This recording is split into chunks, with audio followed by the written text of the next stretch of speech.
আসসালামু আলাইকুম। সবাইকে আবারও আমন্ত্রণ জানাচ্ছি আমার আজকের ভিডিওতে। তো আজকে হলো ২৫ জানুয়ারি ২০২৫। প্রায় ৮ থেকে ৯ মাস পরে আমেরিকার লস অ্যাঞ্জেলেসে বৃষ্টি হচ্ছে। আপনারা নিশ্চয়ই জানেন যে কিছুদিন আগে দাবানল হয়ে গেল লস অ্যাঞ্জেলেসের বিভিন্ন এরিয়াতে। তো এটা ছড়ানোর মূল মানে কারণগুলোর মধ্যে সবচেয়ে উল্লেখযোগ্য একটা কারণ ছিল হচ্ছে বৃষ্টি না হওয়া, অনাবৃষ্টি। এই কারণে হচ্ছে আগুন অনেক বেশি পরিমাণে ছড়ায় গেছিল, যেটাকে ওয়াইল্ড ফায়ার বলা হয়। সো এটা অনেক জায়গা জুড়ে ছড়ায় গেছিল। ব্যাপক ক্ষয়ক্ষতি হয়েছে, মানুষ মারা গেছে, অনেক মানুষ মারা গেছে। সর্বশেষ তথ্য অনুযায়ী প্রায় ৩০-৩৫-এর উপর মানুষ মারা গেছিল। তো যাই হোক, আজকের ভিডিওতে আমি বলবো যে আপনারা কিভাবে ইউএস এম্বাসিতে যখন ইন্টারভিউ দিবেন তখন হোম টাইটা কিভাবে প্রমাণ করবেন, অর্থাৎ আপনি দেশে যে ফেরত আসবেন সেই ফেরত আসার পেছনের কি কি কারণ থাকতে পারে, কেন আপনি আমেরিকায় পড়াশোনা শেষ করে বাংলাদেশে ফেরত আসবেন এবং আসতে হবে, এটা জানার জন্য ভিসা অফিসার আপনাকে একটা প্রশ্ন করতে পারে। মানে জাস্ট আপনার এই অবস্থা বা আপনার intent to coming to Bangladesh এটা জানার জন্য প্রশ্ন করতে পারে এরকম যে, do you have any family member in US? তো যখন এটা করবে তখন অবভিয়াসলি যদি কারো ফ্যামিলি মেম্বার না থাকে তাহলে তো অবশ্যই বলবেন যে ফ্যামিলি মেম্বার কেউ নাই ইউএসএতে। এবং সাথে সাথে আপনাকে আপনার ফ্যামিলি মেম্বাররা কোথায় আছে, দেশে কি করছে, এগুলো সব বলে দিতে হবে। মানে আপনার অপরচুনিটি হচ্ছে এটা যে আপনাকে কোশ্চেন করলো যে ইউএসএতে আপনার কোনো ফ্যামিলি মেম্বার আছে কিনা।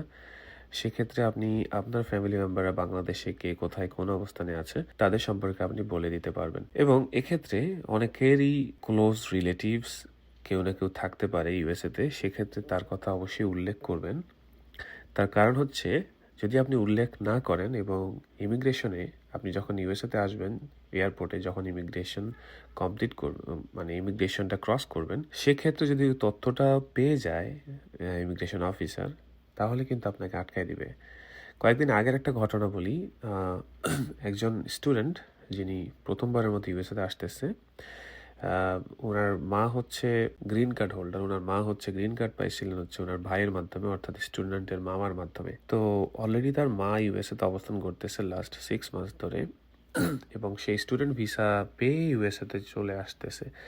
তো যখন সে DS-160 ফিল আপ করে তখন সেই ইনফরমেশনটা হাইড করছিল যে তার কোনো রিলেটিভস ইউএসএতে নাই।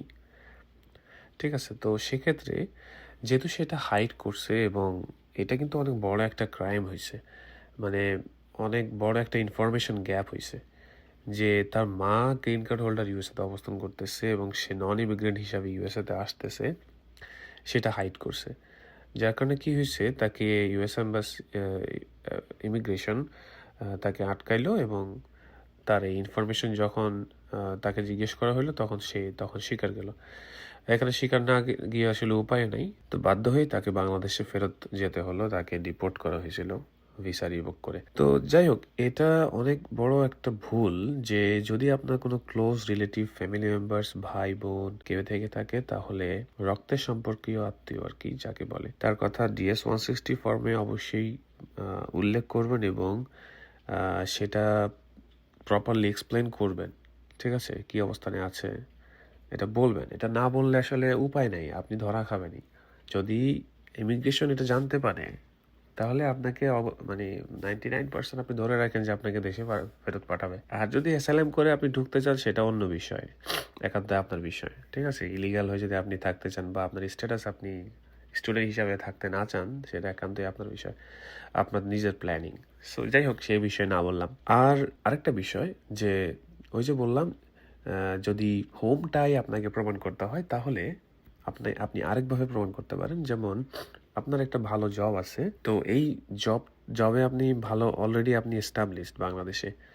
আপনি যেই বিষয়ে পড়াশোনা করছেন সেই পড়াশোনার সাবজেক্ট রিলেটেড আপনি কোনো জব করতেছেন বা ওই ফিল্ডে আপনি ওয়ার্ক করতেছেন, ভালো একটা স্যালারি জব করতেছেন। তো সেক্ষেত্রে আপনি ওইভাবে প্রমাণ করতে পারেন যে ফিউচার প্ল্যানটা কি, বাংলাদেশে ফেরত গিয়ে আপনি আপনার ক্যারিয়ার আবার কীভাবে গ্রো করবেন, ওই ফিল্ডে আপনি কাজ করবেন বা বিজনেস ডেভেলপ করবেন, অথবা যে কোনো উপায়ে আপনি আপনার ক্যারিয়ারটাকে সামনের ধাপে মানে এগিয়ে নিয়ে যাবেন, সেটা আপনাকে বলতে হবে ওই অবস্থাতে। সো হোমটায়ের মধ্যে কিন্তু আপনার জব, আপনার ক্যারিয়ার এটাও কিন্তু একটা অংশ।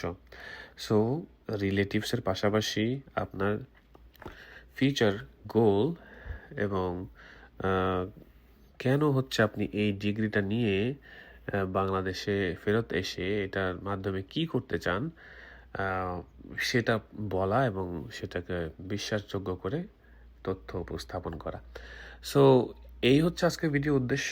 আর যাই হোক, অনেক অনেক শুক্রিয়া আল্লাহর কাছে যে আজকে এত লম্বা সময়ের পরে লস অ্যাঞ্জেলেসের বৃষ্টি হলো। সবাই অনেক খুশি। আহ, আশা করতেছি যে দাবানল বা ওয়াইল্ড ফায়ারের যে একটা ভয়াবহতা সেটা থেকে আমরা আসলে একটু মুক্তি পাবো বলে আশা করি। আশঙ্কা থেকে আমরা হয়তো বা বাঁচতে পারবো। তো যাই হোক, দোয়া করবেন সবাই। আর এটাই ছিল আপনাদের জন্য আজকের ইনফরমেশন। এবং ভালোভাবে ইন্টারভিউ প্রিপারেশন নেন, আপনিও পারবেন বলে আশা করি। এবং আপনি কখনই বিশ্বাস করবেন না যে ভিসা রেশিওটা অনেক বেশি খারাপ বা এমন কিছু, ইউএসএ ভিসা দিতে চায় না, যার কারণে আমিও ভিসা পাবো না। সো এই ধারণাটা না রেখে ভালোভাবে কিভাবে নিজের অবস্থানটা শক্ত করে উপস্থাপন করতে পারেন সেই দিকে ফোকাসড হন। So thank you so much for watching. আল্লাহ হাফিজ।